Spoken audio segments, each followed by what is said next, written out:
नमस्कार, आमने सामने न्यूज के इस बुलेटिन में आपका स्वागत है। मैं हूं ज्योति।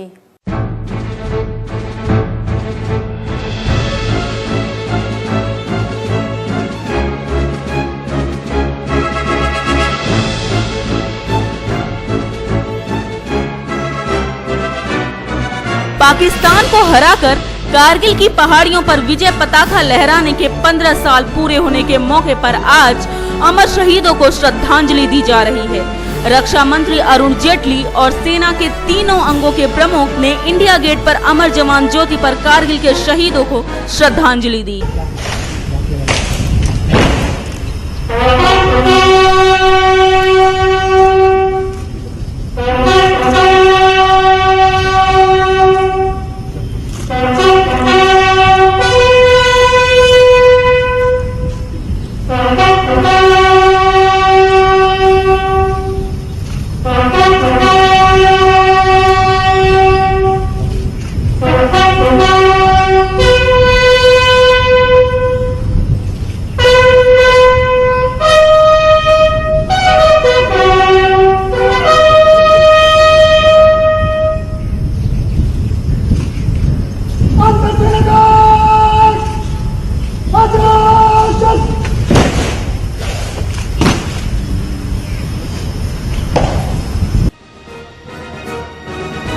उन्नीस 1999 में पाकिस्तान की आक्रामक कार्रवाई का मुंह तोड़ जवाब देते हुए भारतीय जवानों ने अपनी जान की परवाह न करते हुए दुश्मन को खदेड़ दिया था और 26 जुलाई 1999 को कारगिल की लड़ाई में जीत हासिल की थी। राष्ट्र ने जिस दिन कारगिल युद्ध में विजय पताका लहराया, वो दिन देश के लिए प्राण न्यौछावर करने वाले शहीद जवानों के परिजनों के लिए गर्व के साथ साथ आंखें नम करने वाला दिन होता है। आज देश कारगिल युद्ध में जीत के 15 साल पूरे होने का जश्न मना रहा है। ब्यूरो रिपोर्ट, आमने सामने न्यूज।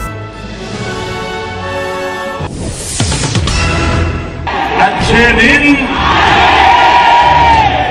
वाह।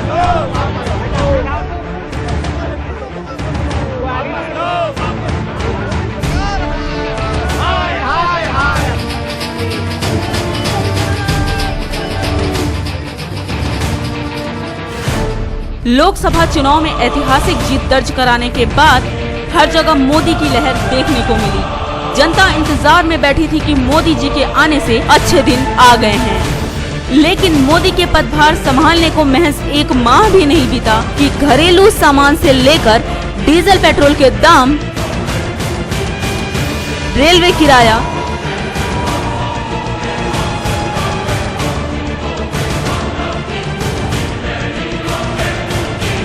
सीएनजी, पीएनजी, सब्जियों के दाम में बढ़ोतरी ने आम आदमी की कमर तोड़ के रख दी। शायद यही वजह है कि भोली भाली मासूम जनता अब जाग चुकी है कि मोदी उनके अच्छे दिन नहीं बल्कि महंगे दिन लेके आ गए हैं। शायद इसीलिए मोदी का जादू उत्तराखंड में नहीं चल पाया और 3 विधानसभा के उपचुनाव में भाजपा का सुपड़ा साफ हो गया। यानी कि मोदी का जो जादू था मात्र 50 दिन में ही खत्म हो गया। जानकारों की माने तो ऐसा पहली बार हुआ है कि जब पूर्ण बहुमत का सरकार का जादू मात्र 50 दिन में ही खत्म हो गया है। देखना ये है कि आने वाले दिनों में जब महाराष्ट्र, हरियाणा और जम्मू कश्मीर के विधानसभा चुनाव होंगे तो वहाँ किसके अच्छे दिन आएंगे, मोदी के या फिर कांग्रेस के।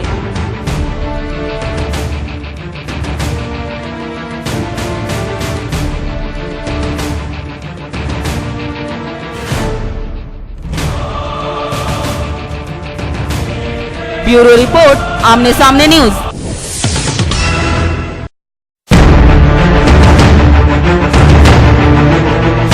मामला है सीतापुर जिले के अटरिया क्षेत्र का, जहां उत्तराखंड त्रासदी में सैकड़ों लोगों की जिंदगी बचाने वाला वायुसेना ध्रुव हेलीकॉप्टर दुर्घटनाग्रस्त हो गया।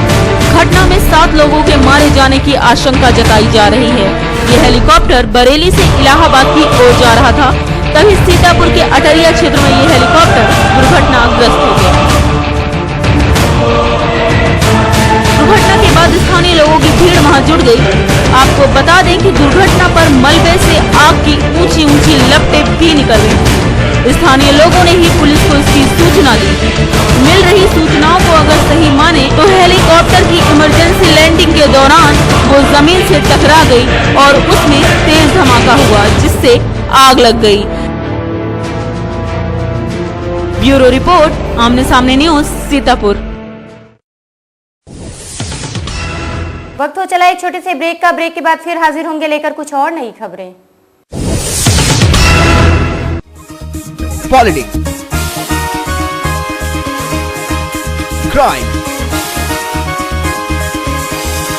स्पोर्ट्स, अगर इन खबरों पर है आपकी बारीक नजर तो आपकी आवाज भी कर सकती है असर। बढ़ाएं अपनी आवाज का दायरा, बने आमने सामने न्यूज का हिस्सा। ब्रेक के बाद एक बार फिर से आपका स्वागत है।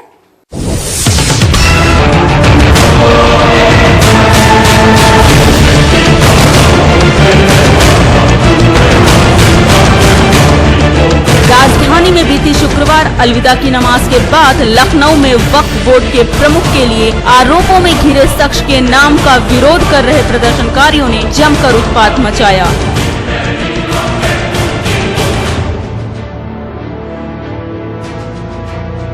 जुमे की नमाज के बाद नगर विकास मंत्री आजम खान के घर प्रदर्शन करने जा रहे लोगों को तितर बितर करने के लिए पुलिस ने बल का प्रयोग किया तो जवाब में प्रदर्शनकारियों ने जमकर लाठियां भांजी। आपको बता दें कि इस तनावपूर्ण माहौल में प्रदर्शनकारियों ने पुलिस को भी दौड़ा दौड़ा कर पीटा। इतना ही नहीं, मीडिया भी प्रदर्शनकारियों का निशाना बनी।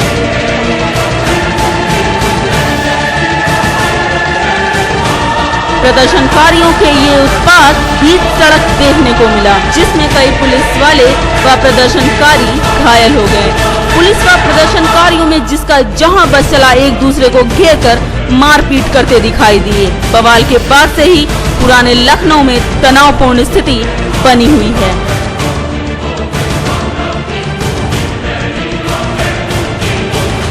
ब्यूरो रिपोर्ट, आमने सामने न्यूज, लखनऊ।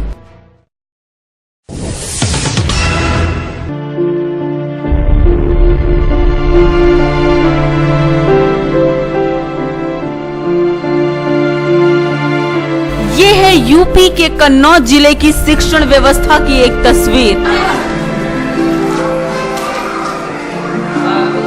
जिसे देखकर ये लग रहा है कि आखिर किस तरह की शिक्षा बच्चों को दी जा रही है। बच्चे कक्षा में तो हैं, लेकिन कक्षा में अध्यापक एक भी नहीं। आखिर किस तरह से होती है बच्चों की पढ़ाई? अध्यापक न होने से बच्चे आपस में लड़ते झगड़ते हैं, एक दूसरे को लात मारते हैं और खिड़कियों पर खड़े होकर बाहर का मजा भी लेते हैं। जब स्कूल अध्यापिका से इस बारे में बात की गई तो उन्होंने अध्यापकों की कमी का रोना रोया। चले आने की समस्या है कि यहाँ पर अध्यापक नहीं है, 2 शिक्षा मित्र है, एक का अध्यापक की कमी के चलते भले ही शिक्षण कार्य में बाधा हो रही हो, लेकिन जो अध्यापक स्कूल में मौजूद हैं, उनको तो शिक्षा व्यवस्था पर ध्यान देना चाहिए। बच्चे स्कूल में पढ़ने के लिए आते हैं, लेकिन अध्यापिकाओं के सामने ही बच्चे मौज मस्ती कर रहे हैं और अध्यापिकाएं भी अपनी धुन में मस्त हैं।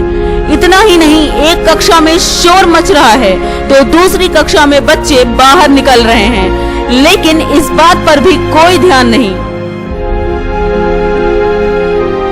बच्चे अपने में मस्त हैं तो अध्यापिकाएं अपनी बातों में।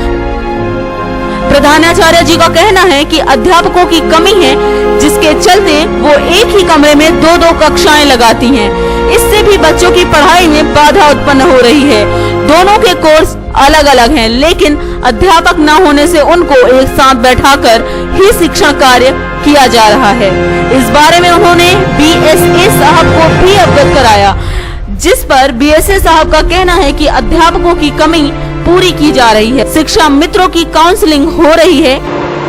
बच्चों टीचर्स की जो नियुक्ति होती है वो 6 संख्या के आधार पर होती है। यदि 6 संख्या अधिक है मानने के अनुसार टीचर की कमी है और 592 शिक्षा मित्रों को समय किया जा रहा है। 60 अध्यापकों की काउंसलिंग हो चुकी, भर्ती की जा रही है, जिनको अध्यापक के पद पर नियुक्त कर शिक्षकों की कमी को पूरा कर लिया जाएगा। ब्यूरो रिपोर्ट, आमने सामने न्यूज, कन्नौज।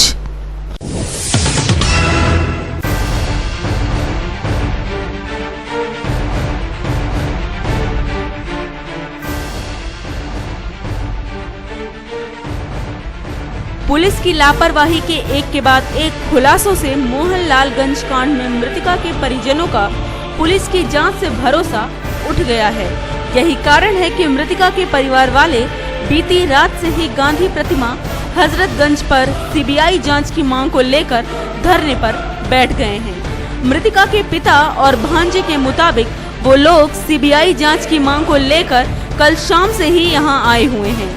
साथ ही उन्होंने ये भी बताया कि कुछ लोग आकर अपने को मीडिया कर्मी बताकर हमें सीबीआई जांच न करने के लिए कहने लगे। जी हाँ, रात में आए थे लोग और अपने आप को मीडिया वाले बता रहे थे, पता नहीं कौन थे, मुझे नहीं पता। लेकिन बिल्कुल जिस तरीके से जिस अंदाज में बात कर रहे थे बिल्कुल धमकी भरा अंदाज था। क्या कह रहे थे? यही कह रहे थे कि भाई उठ जाओ और सब तमाम बातें, और मतलब लगे पारिवारिक कुछ बात बताने की, मैं जानता हूँ ऐसा है वैसा है सब कुछ। शराब पिए थे? हाँ, 2 लोग से शराब पिए। हम लोगों के मना करने पर कुछ पुलिस वालों को साथ लेकर हमारे साथ गाली गलौज करने लगे। इसके अलावा गांधी प्रतिमा की लाइट भी काट दी गई। लेकिन हम लोग न्याय के लिए संघर्ष कर रहे हैं और करते रहेंगे। हमारी बेटी को इंसाफ मिलना ही चाहिए। इस पूरी घटना से मृतका की बेटी सहमी हुई है। लखनऊ से प्रदीप शुक्ला की रिपोर्ट। मुझे यानी ज्योति को दीजिए इजाजत। नमस्कार।